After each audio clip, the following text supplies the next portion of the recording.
Hello, you are listening to the C Squared podcast with me, Holly, and my co-host Curtis. Yeah, he's co-host now. I'm in charge.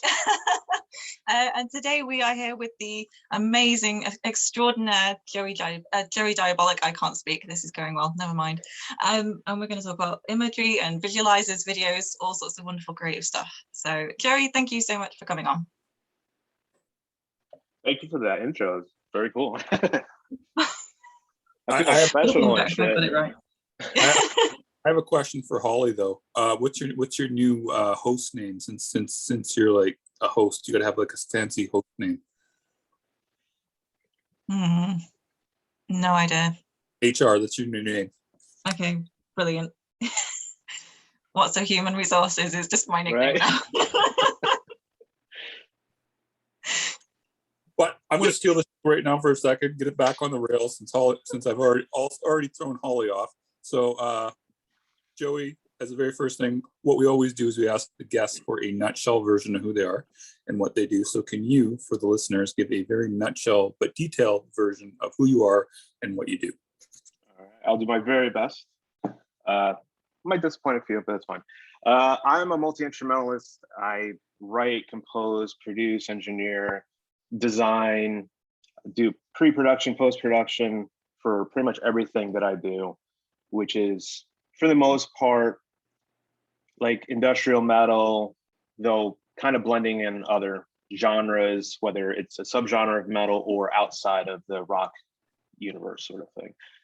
I get a lot of comparisons to Nine Inch Nails, which is very flattering, and I'll totally take it.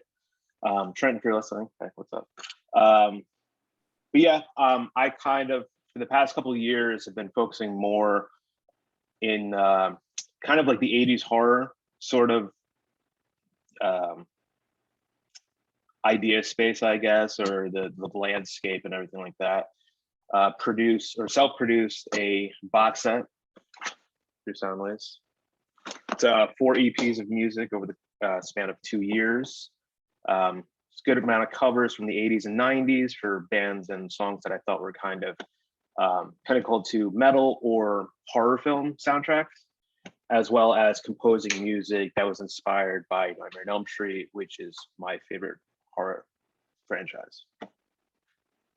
And I relocated to Los Angeles, California from Newburgh, New York. Nice. So,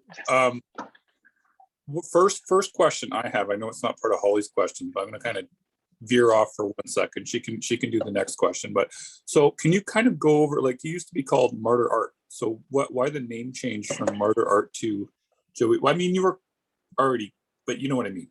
Yeah. So Joey Diabolic was actually my nickname in high school.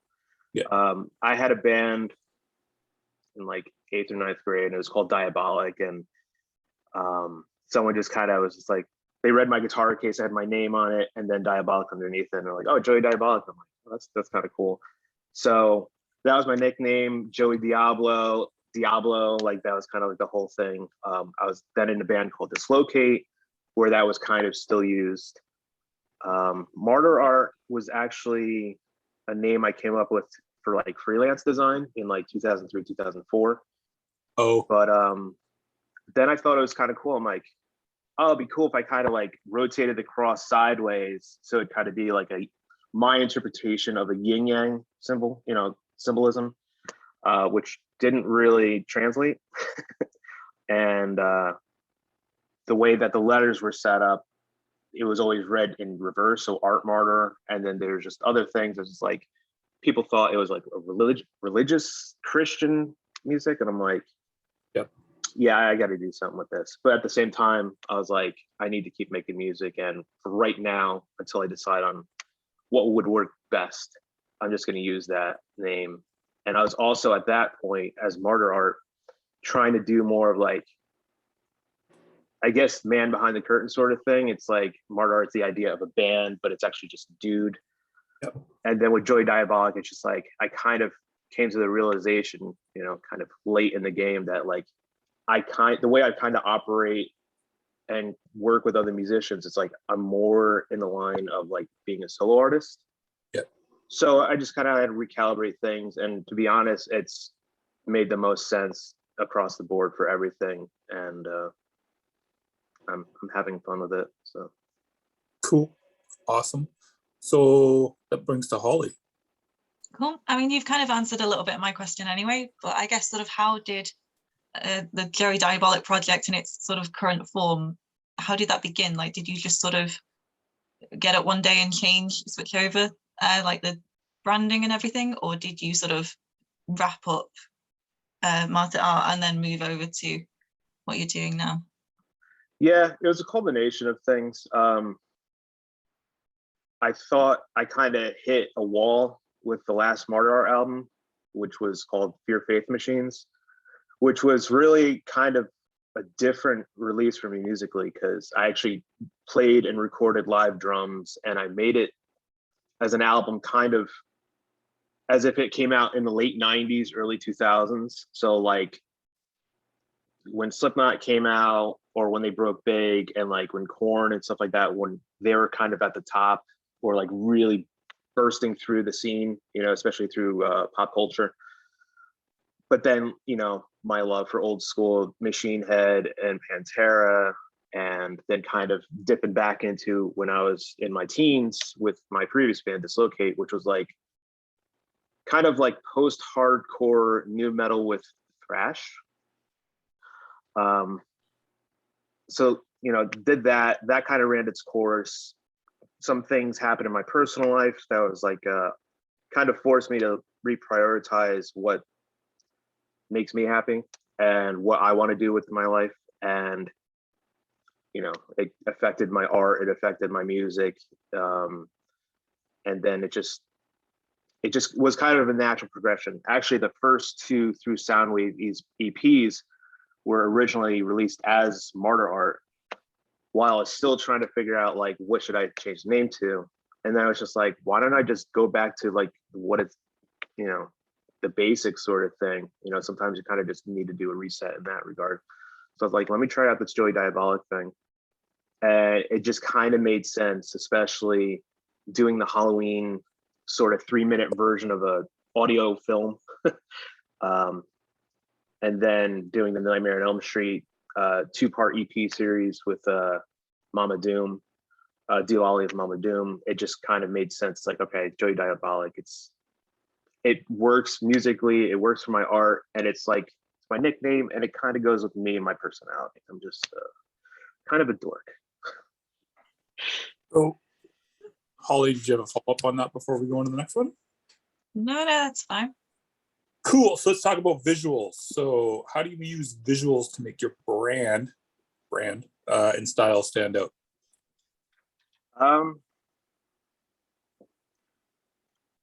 To be honest, like I never really thought about it. Like as a kid growing up, you know, you'd like everybody that loves music or loves art, you'll find a piece of art or cover art, and you just kind of pour over it, and you're like trying to figure out how they did that and what inspired them to use that piece of artwork, and how did they come up with that concept for a logo design. And then you're reading all the liner notes and everything like that. So as a kid, subconsciously, especially like the White Zombie Last Exorcisto album, like that, like I'm like, what the hell am I looking at? Because that was like that was like multimedia album artwork, because you're mixing all these different styles of art to, you know, as part of the presentation.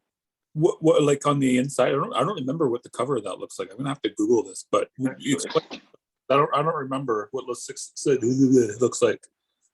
Oh, he's gonna give us a live demonstration. Oh yeah. You got it handy. Oh yeah. Had Okay. this since I was a young lad. Oh, that one, yeah. I couldn't remember. Like this. Ah. I never. It's all hand drawn by Rob Zombie. Nice. Oh, I see. And then it was kind of like photography. Oh, nice. And artwork and stuff like that. And he pretty much took that into like his solo album, after they did Astro Cape, but Hellbilly Deluxe, which to me is kind of like really like the end of White Zombie, because after that his sound definitely changed. Yeah.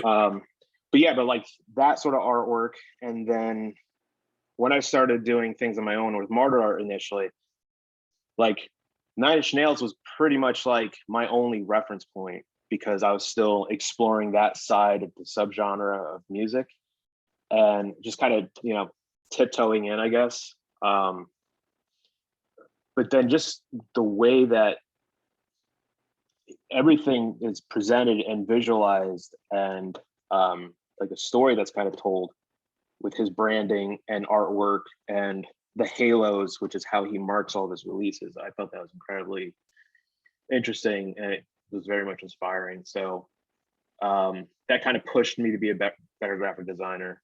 And then it's like, how do I apply that to my music? So Martyr Art was like a litmus test for me trying to figure out how to do things. And by the time I had switched over to Joey Diabolic, I was pretty much had a solid handle on how to do things. And I'm like, all right, how do I elevate it at this point? What if I'm going with this sort of horror sort of metal 80s vibe? How do I, facilitate that graphically and visually? So then, the type style and the blood splatter and, the music, and then like the custom guitar pick. Oh, nice. It's 2mm because I ripped through my other guitar picks too quick. So, but yeah. Cool. So just to clarify, so basically you kind of got inspired by Nine Inch Nails, Rob Zombie, and you kind of took that whole thing and you made it your own. Yeah, for the most part. Yeah. I mean, obviously like early Metallica albums and like the Sepultura illustrated covers, like Beneath the Remains and Arise, like and Chaos AD and everything. It's like there's so much detail and it's conveying this entire story. And then you listen to the music and you're like, how does it fit in? And sometimes it's like super on point. And then sometimes with other artists, they just throw a cover together and it doesn't really, connect. Like it's not all together sort of thing. It's almost like Mod Podge in a way. Makes sense.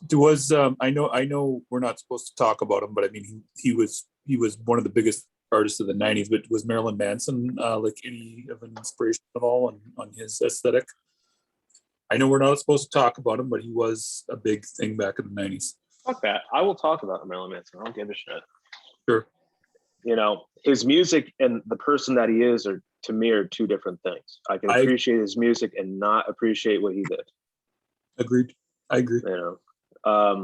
Yeah, obviously like growing up in the, especially getting the endorsement of Trent Reznor of Nine Inch Nails and pretty much getting him to have a career, and him being in the forefront, definitely with pop culture.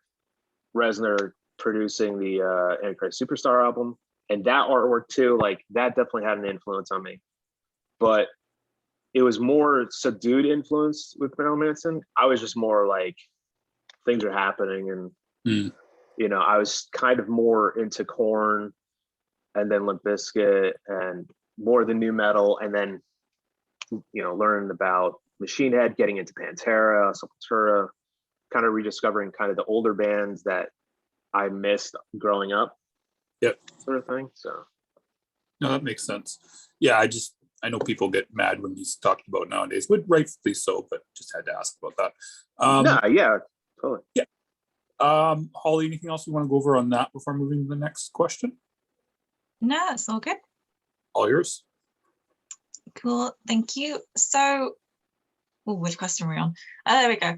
With your art, is it like a sort of subconscious thing? So whilst you're writing music, you start to get like the ideas for the visual elements at the same time? Or is it kind of like you focus on the music and then maybe do the artwork afterwards as like a separate step? If that makes sense. No, yeah. It kind of depends. So what I do and what I've been doing for the past 5 or 6 years or whatever, I just have archives that I just create. So like I'll see something interesting, I'll shoot some video of it, take some photos with my DSLR or the iPhone or whatever, because it's pretty high quality as far as photography is going, or at least for my need.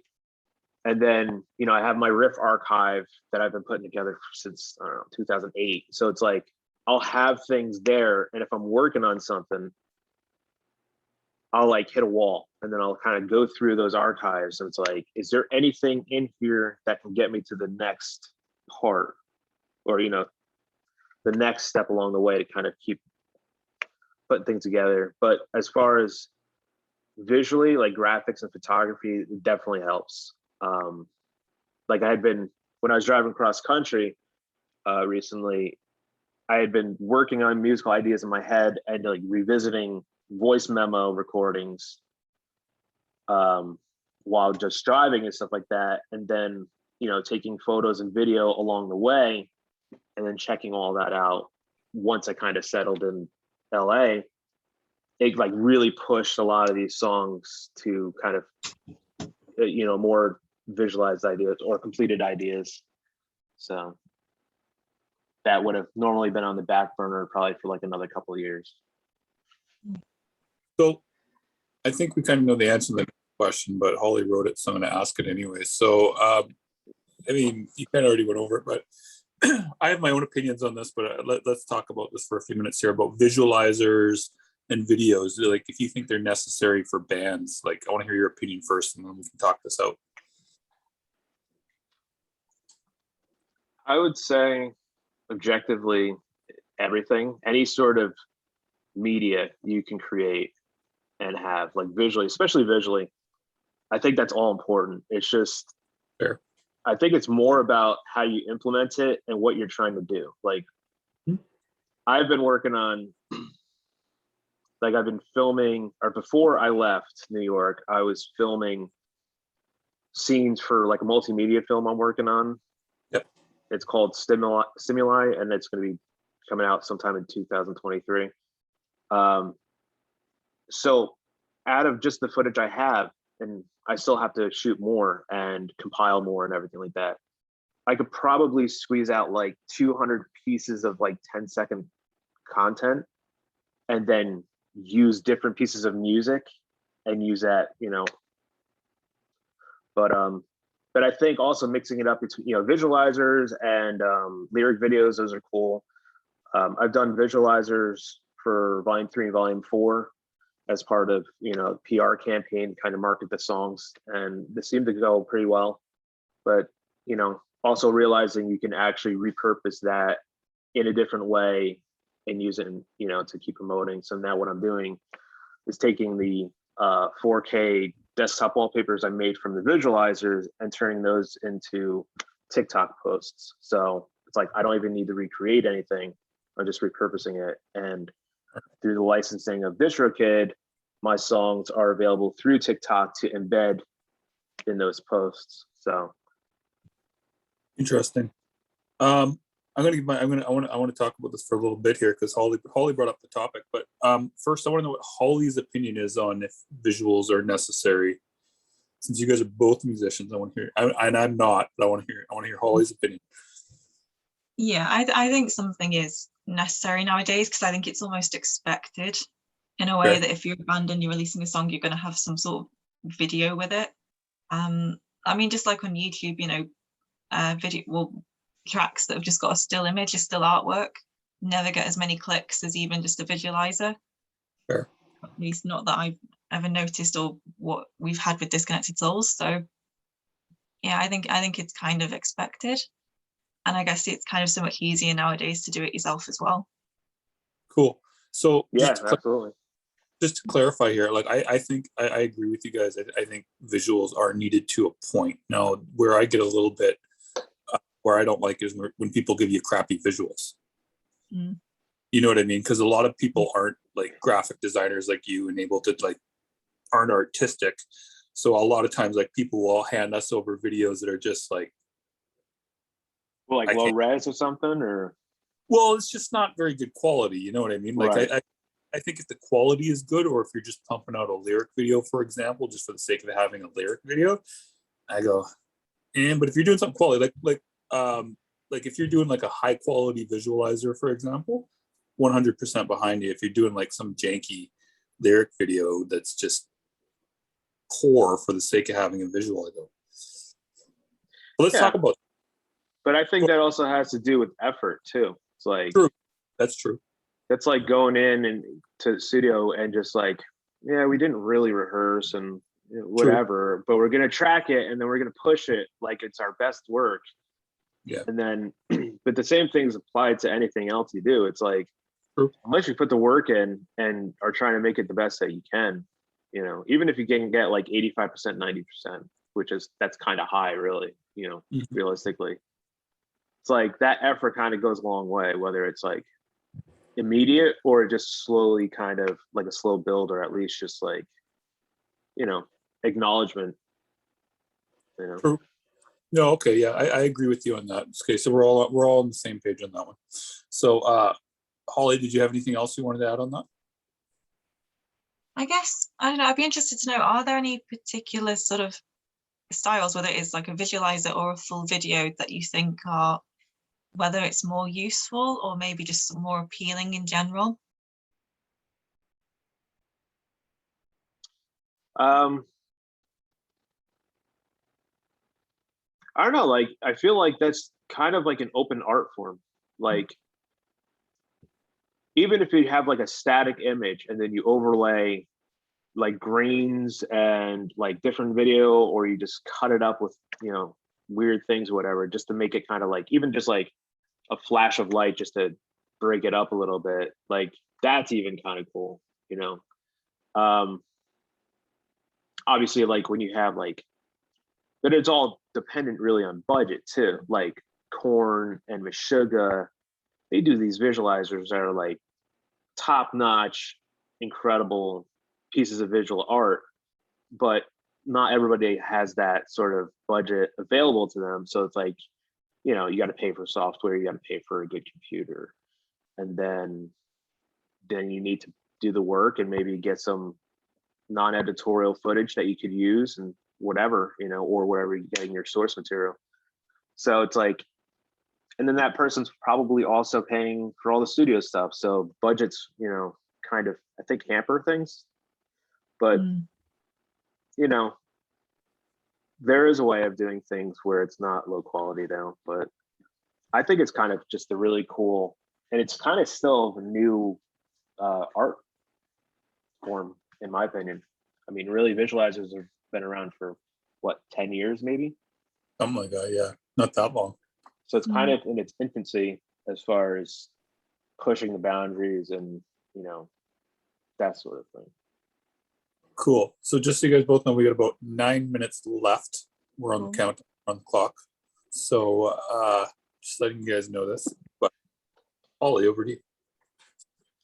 I guess then, let's kind of carrying on in the same vein. Have you got like any tips or advice for anyone who's maybe like looking to get into doing their own visuals a bit, but like you say, they're maybe on a bit of a budget or perhaps don't know what they're doing, that sort of thing?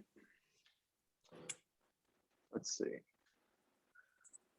I would say the first thing you have to figure out is what your actual budget is and what your ultimate end game is visually. Like, what are you trying to achieve? What do you want it, and how do you want it to be?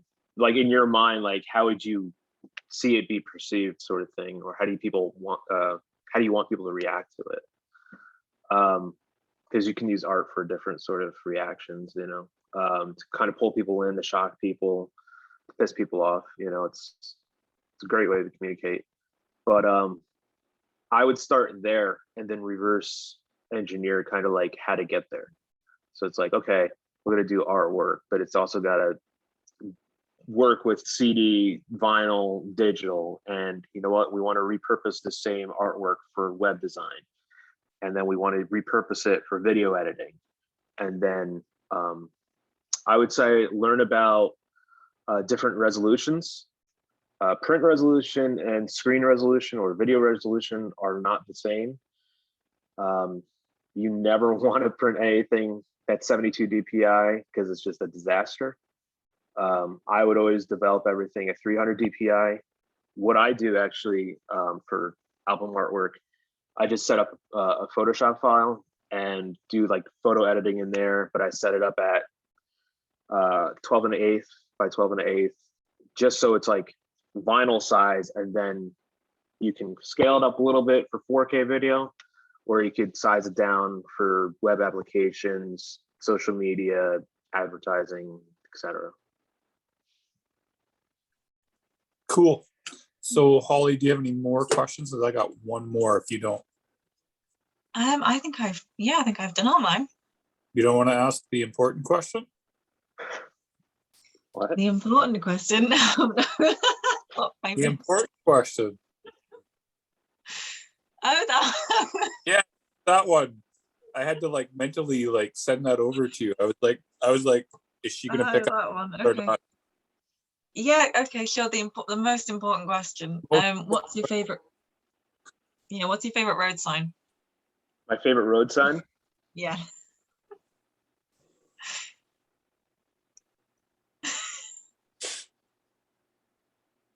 I would say when it's like the no U-turn, because I just want to make a U-turn at that point. It's like, really? I mean, there's no traffic and it's obviously safe to make the U-turn, but being told no, I don't know. So my final question is a bit more of a serious one. I should have probably asked this before Holly did. I don't know. Are you familiar with like Dance with the Dead or no? The band? Yeah. There was actually, wait, no, I'm thinking about Dead Can Dance. Yeah, not Dead Can Dance. Dance with the Dead, fairly new. I guess not. If not, my question's not going to make any. Hold on a minute. I think they're playing in. No, okay, that's a different band. Turn Me On Dead. They're playing in LA. Yeah, but I was going to ask if you were going to try to go in that direction for trying to hit that crowd at some point in the future. But you don't know who I'm talking about, so there's probably no point in asking the question. No, but I'm interested in checking it out. I mean, like, yeah. I'll never be the guy that's like, oh, I know everything about music and every band. It's like that's never the case. So you're always learning and always finding out new things. So I'd be more than happy to check that out. They're similar in style to what you do, sort of, but a little bit more synth wavy. But they got the horror stuff. So I was just wondering if you were going to go into that style of marketing. But you'll have to take a look later. Okay. Yeah. Cool. All right, Holly, do you have any other final questions for Joey before we end off? I think we've covered quite a lot. I guess if anyone's interested in your music, where can they find you? You can visit joeydiabolic.com. It's links to everything, my Spotify, YouTube, Bandcamp. You get to learn a little bit more about me through the bio. I have a page for the box set, kind of goes in a little bit more in depth with what's in it, all the kind of cool features. There's free downloads. There's a, if you register your box set, there's a world map of where all the current box sets are, which is kind of cool because it's sprinkled out a little bit. And yeah, pretty much everything through joeydiabolic.com. Cool. So before we end off, one final question. What's your favorite food from Britain? Fish and chips. Perfect. Is that the correct answer, Holly? Oh, it's a good answer. I'm happy with that answer. I didn't even think about that. Okay. Thank you, Joy, for coming on. Apologies for the interview going off the rails. I went Holly, obviously, because she's always at fault on everything. No, I had a great time. Thank you. Cool. So other than that, we are done.